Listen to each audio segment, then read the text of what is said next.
நவீன காலத்தின் வேகமான வாழ்க்கை முறையில் மன அமைதியை பராமரிப்பது ஒரு பெரிய சவாலாக மாறியுள்ளது. மனதை வெல்வது எப்படி?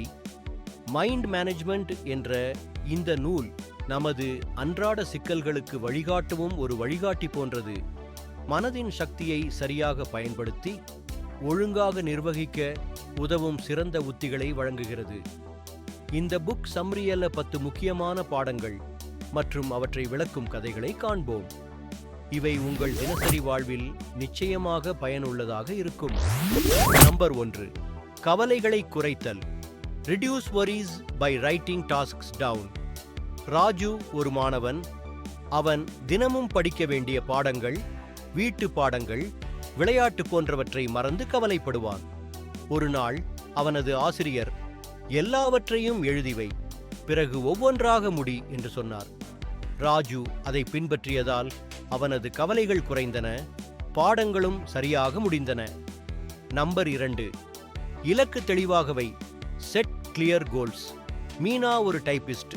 அவளுக்கு வேகமாக தட்டச்சு செய்ய ஆசை. ஆனால் எப்படி தொடங்குவது என்று தெரியவில்லை.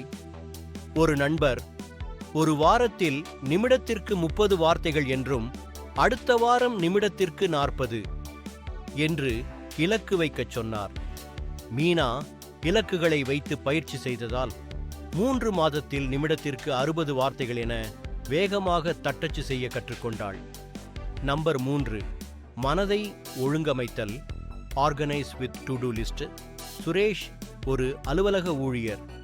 அவர் தினமும் எதை முதலில் செய்வது என்று குழப்பமாக இருந்தார். ஒரு நாள் அவர் முக்கியமான பணிகள் முதலில் என்று ஒரு பட்டியல் தயாரித்தார். அதன்படி பணியை முடித்ததால் வேலை அழுத்தம் குறைந்தது. நம்பர் 4, தீர்மானங்களை எளிதாக்குதல். Break tasks into smaller steps. Kavitha ஒரு நாவல் எழுத விரும்பினாள். ஆனால் எப்படி தொடங்குவது என்று பயந்தாள். பின்னர் அவள் முதலில் கதாபாத்திரங்களை வரையறு, பிறகு ஒரு அத்தியாயம் எழுதப்படு என்று சிறு படிகளாக செய்தாள். இறுதியில் 6 மாதத்தில் நாவலை முடித்தாள். நம்பர் 5, தவறுகளிலிருந்து கற்றல். Learn from mistakes. அருண் ஒரு சிறந்த விளையாட்டு வீரராக விரும்பினான். ஆனால் ஒரு போட்டியில் தோல்வி அடைந்தான். அவன் தன் தவறுகளை ஆராய்ந்து பயிற்சியை மேம்படுத்தினான். அடுத்த முறை அவன் வெற்றி பெற்றான். Number 6, avoid multitasking. பிரியா படிக்கும்போது தொலைபேசியில் செய்திகளை பார்ப்பாள். இதனால் பாடம் நன்றாக புரியவில்லை. பின்னர் அவள் 30 நிமிடம் படி, 5 நிமிடம் ஓய்வு என்று மாற்றம் செய்தாள். இதனால் அவளது கவனம் மேம்பட்டது. நம்பர் 7, ஓய்வின் முக்கியத்துவம். Importance of rest and sleep. Vikram ஒரு சாப்ட்வேர் பொறியாளர். அவர் இரவு முழுவதும் வேலை செய்து களைப்படைந்தார். ஒரு நாள் உடல் சோர்வால் விழுந்தார். பின்னர் அவர் 7 முதல் 8 மணி தூக்கம், சிறு இடைவேளைகள் எடுத்ததால் உற்பத்தி திறன் அதிகரித்தது. நம்பர் 8, நேர மேலாண்மை. Time management. Pomodoro technique.